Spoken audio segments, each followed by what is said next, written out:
We all travel along these mountains, roads that's in the valleys, and you look up at these mountains and see their beauty, their vastness, their grandeur. And you often wonder to yourself, what's in these mountains? Ain't they so beautiful? And this is Powell Valley along Cumberland Mountain. Beautiful country.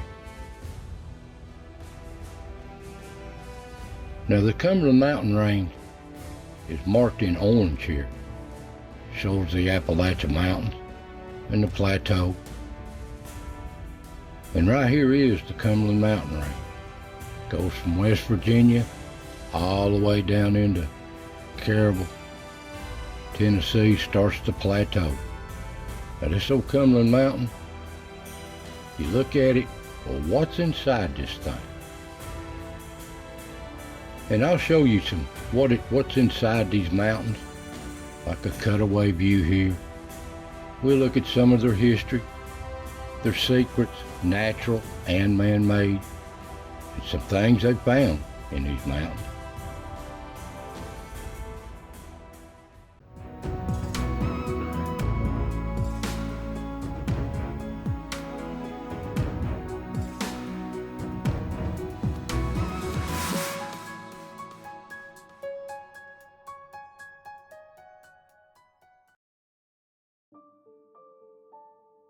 This here is Cumberland Gap, the best well-known part of this Cumberland Mountain Range.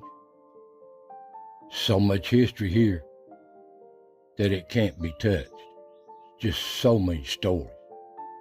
But this was started millions of years ago by the formation of these mountains, a gap. And it was first used by the buffalo, and then the Native Americans used it as part of their warriors' trail years ago.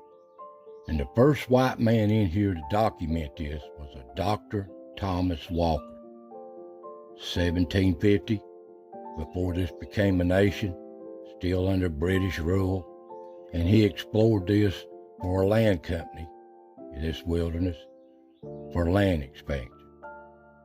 And he named the Cumberland Mountain, Cumberland River, Powell River, and he's got a book you can read here, if you want it, of all his adventures and exploration of this country. He kept a daily journal, and it's good reading if you like to take the time to read these books. This is Gap Creek coming out of Cumberland Mountain.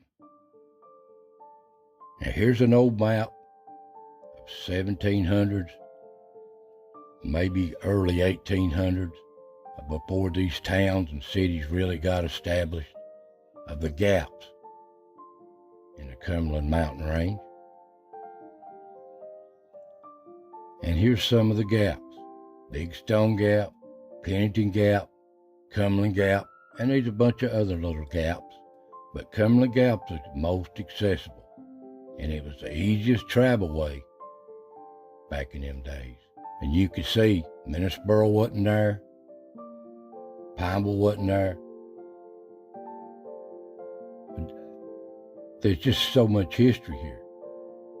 And this is the wilderness road that Daniel Boone blazed into the dark and bloody ground of Kentucky back in the early days of pioneers. And there's good reading on this too, if you take the time to read this book, The Wilderness Road, all about this history. Now all this nowadays is Cumberland Gap National Park, this part of the Cumberland Mountain Range, and they protect and preserve this part of the range very well. And this is their park map, what they cover, their range, and all the scenic beauty they've got here. I'll touch on the natural sights first. Up here's the White Rocks above Ewing, Virginia, that borders Kentucky and Virginia. A beautiful sight, an escarpment here above the valley. Such a beautiful place of nature.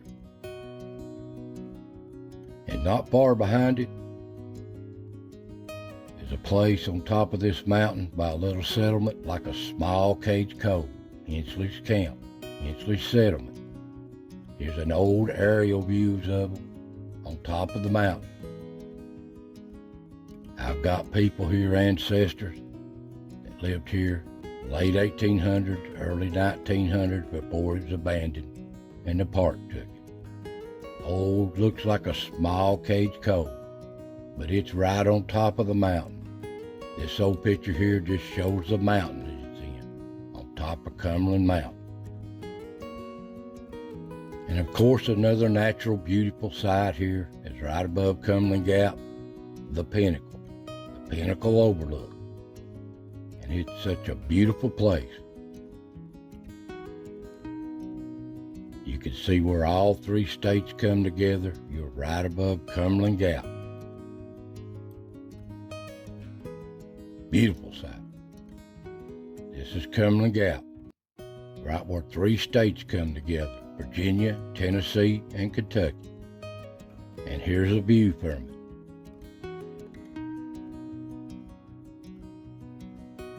I could sit up here all day and just look and study. And on a clear day, you could see the Smoky Mountains.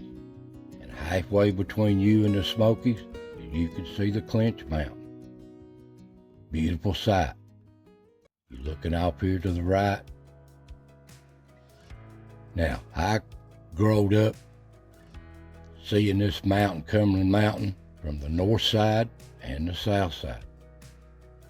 And I always wondered, what's in this old mountain?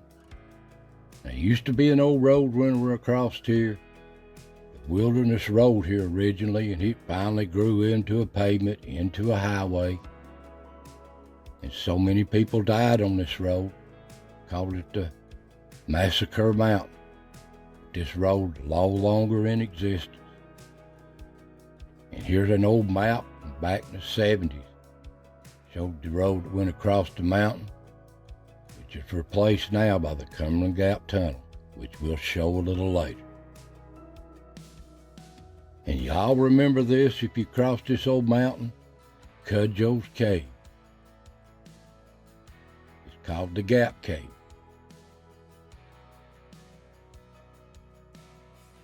And it's a beautiful place. You can remember the old souvenir stand here at Cudjoe's Cave. Old pictures of it. It was a stop for everybody. And a part of nature too here on Cumberland Mountain, behind the White Rocks, is a place called the Sand Cave. Beautiful place. Nature's beautiful. Now the old Cudjoe's Cave now is called the Gap Cave. The park took it over about 1996. But they still give tours in here. And it's a natural wonders. This cave is still being studied and explored. Last I heard, they found 5 different levels of it and still exploring it.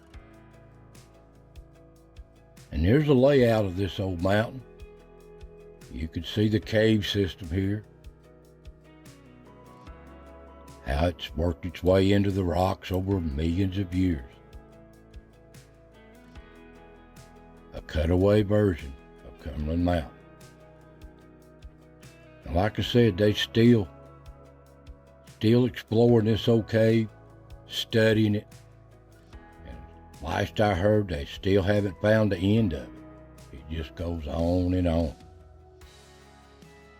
But the beauty in this thing, millions of years of these stalactites and stalagmites is forming. And there's good reading on this cave. An old book where a black man, slave, hid out in this old cave. And his story about this cave in this book. Good reading. And just below it, the man-made version of the tunnel here, the old railroad tunnel that Alexander Allen authored when he founded this place, Minisboro, Cumberland Gap, tri-state area, big tycoon out of England. And it was built started building it in 1887, and it was completed in 1889 by immigrants year-round. Took 2 years to build this tunnel. Now this is marked as 1897, but the book says it's 1887. And here's a layout of it. Where the X is, the railroad tunnel that was built here. And here's the railroad line that connected Minnesboro through the tunnel to Knoxville. The old line. Now these rock formations on top of Cumberland Mountain, you can't see them from the highway in the valleys. They're covered by vegetation and trees. But oh, there's some awesome formations of rocks standing on these mountains. Just sheer cliffs, little flats. And you get up here and walk around, especially behind the pinnacle, you can see all these little rock formations. And the chimney rocks stand. Beautiful. And it amazes me how this mountain was created. And the old iron furnace that they mined ore out of in these mountains, way back in the 1800s. But it's just a thing of the past that the park preserves today. This is Ray Lehman. He's 90 years old, been a geologist all his life, and for 60 years he's worked these mountains, coal fields, exploring, core drilling, finding coal, finding ore. And he's got a lot of history and a lot of experience in these mountains. And I have so many questions for him of what he's done. And oh yes, there's so many things that he knows. He's found ore of all kinds.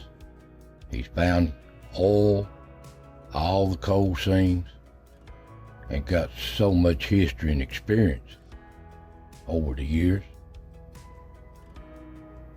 Facing up coal for these companies over the years. And yes, amazes me, he found a 25-foot coal seam here. Here's a picture of it. So I sat down with him and asked him some questions about these old mountains and his experience.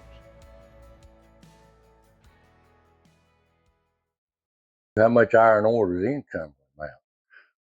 Well, they mined iron ore during the Civil War, and they mined it there. They mined it on up further in Virginia. And when I was doing some field work on Ulysses Arnold's Clearview Stables farm just out of La Follette, probably 4 or 5 miles north of La Follette, I was walking through his field one day and tripped, and it was a piece of iron railing, railroad steel sticking out of the ground. And I dug back and looked, and the rockwood iron ore outcropped on his farm in the middle of his pasture. And it was about 20-something inches thick. And it was, you got 3 kinds of iron ore. You got the pegmatite, which is the best grade. You got hematite and limonite. And this was hematite. And that was a name for Rockwood, Tennessee, where they mined it in large amounts. And but it outcropped in La Follette, it outcropped at Cumberland Gap, and underneath that limestone, it outcrops on further up in Virginia. So they mined it in several locations, and most of that was during the war, the Civil War. Well, they had that old iron furnace there. Yeah. Well, they mined it there in La Follette. I've done a story on that. The old coal company there in La Follette, the land company was named La Follette Coal and Iron Company. Yeah. So they mined it there around Ivydale in that area too. So I mean, it's a small, thin iron ore, but it outcrops in a lot of places over a long distance period.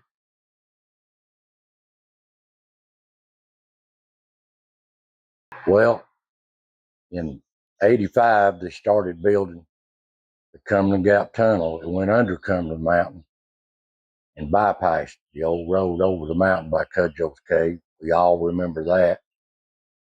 And Ray, you probably got a little bit to do with it or know something about it since you're in geology and surveying and all that stuff.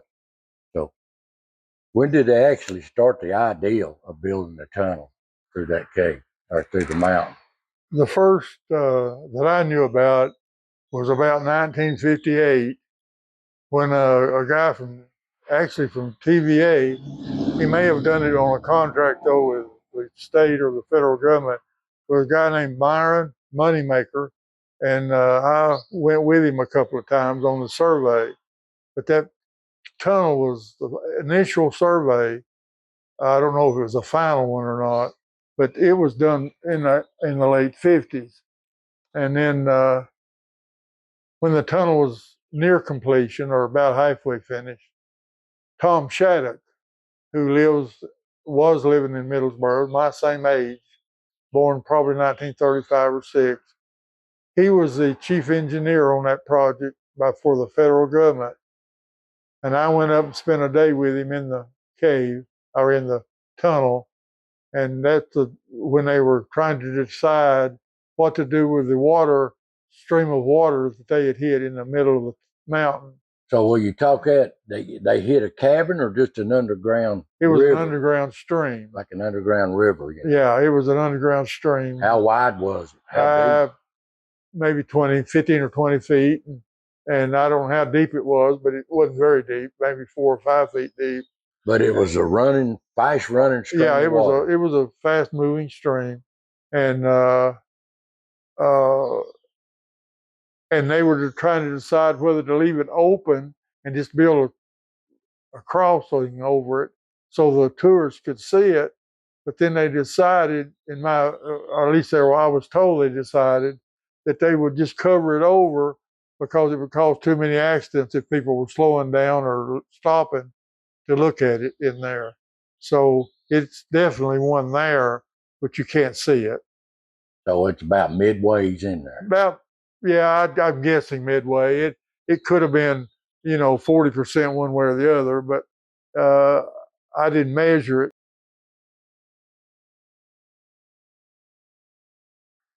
All right.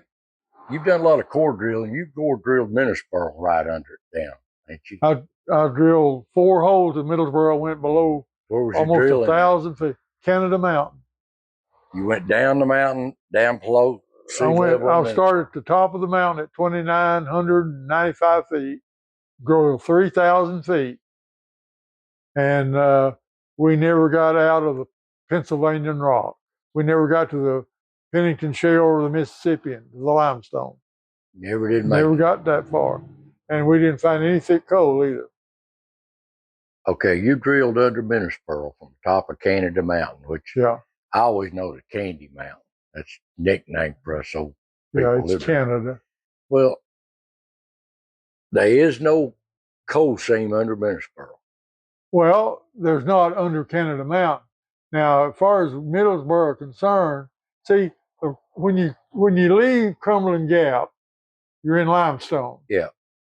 Okay, when you get about halfway through the mountain and you get up to Cudjoe's Cave, you're still in limestone. Yeah. Okay, when you start down the other side toward the park, the coals are dipping real steep. I don't know how far they dip.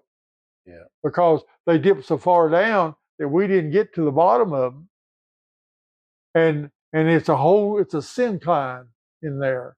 And I don't have.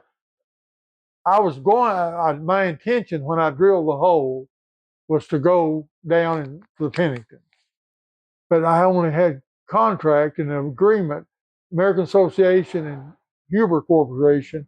That was a joint venture. They had agreed that they'd each pay 50% of the drilling cost for me to go 3,000 feet. Well, see, that never occurred to me and to anybody else that I had ever talked to that we'd go 3,000 feet without hitting the Pennington Shale. Well, you're up 2,000 foot on that mountain. 2,900 feet, almost 3,000. If you come down to the bottom of Middlesboro Basin, you could probably maybe went that much more. Well, we could have, but we wouldn't hit. We didn't figure we'd hit any coal. So we were wanting to know what coal was on Canada Mountain. They claim that Minisboro was formed. The basin of Minisboro itself was formed by a meteorite millions of years ago. It struck right there. You know anything about that, or just what I've read? There's you, several books that refer to it as being formed that way, but and it could have been.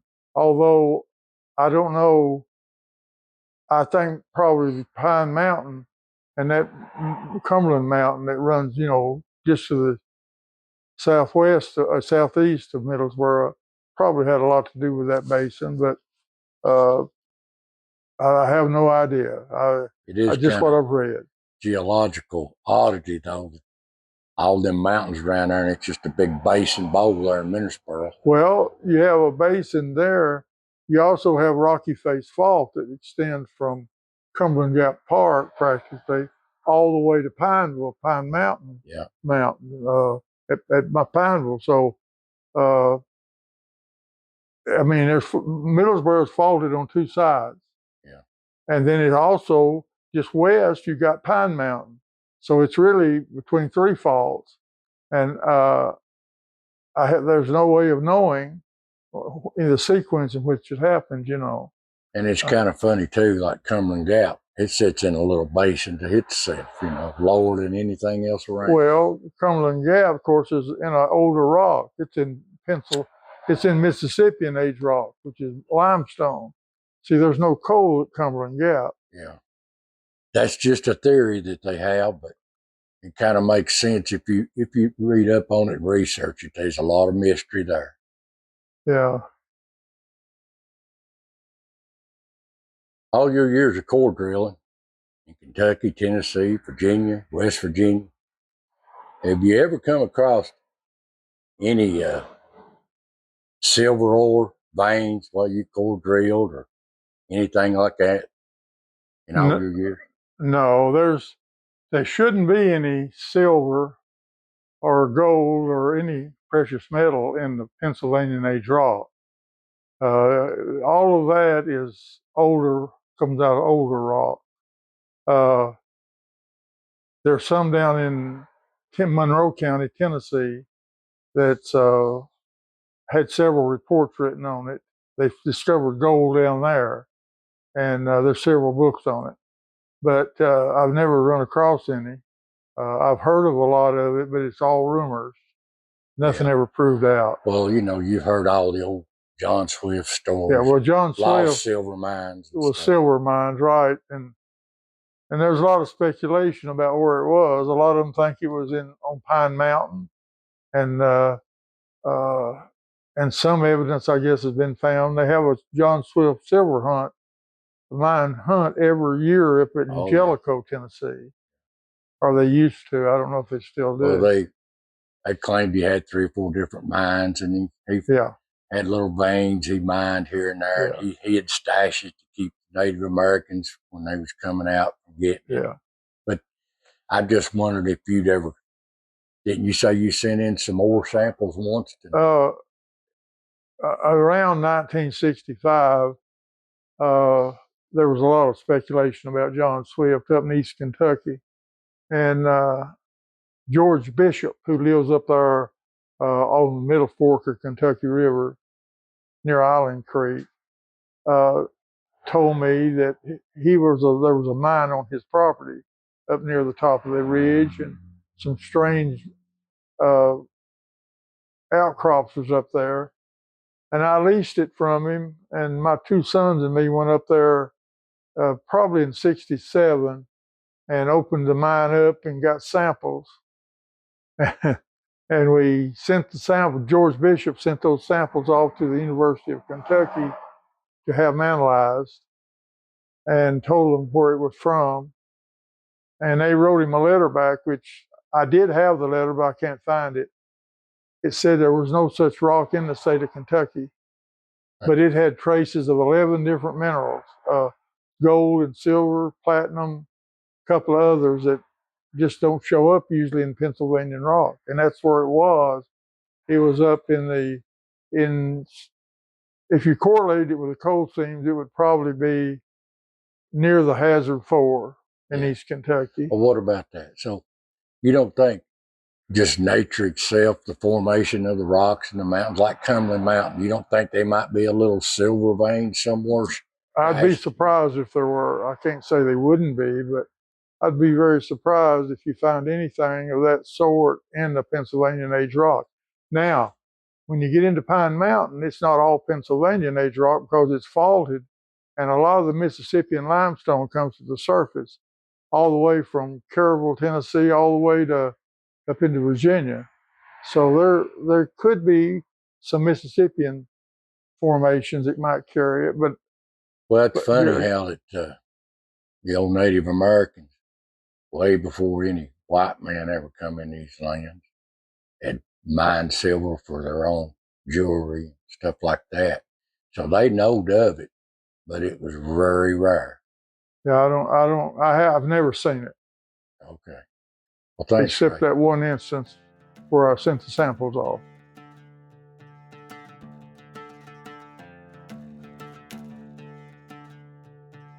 I'd like to just thank Ray for answering my questions. I have so many questions about the mysteries of these mountains, and I love to talk about them and study about them. What secret do they hold? And I'll always ask these questions. So I hope you enjoy these little videos as much as I enjoy making them. The history of our mountains. So I want to thank you for watching. Take care, God bless, and I'll see you next time.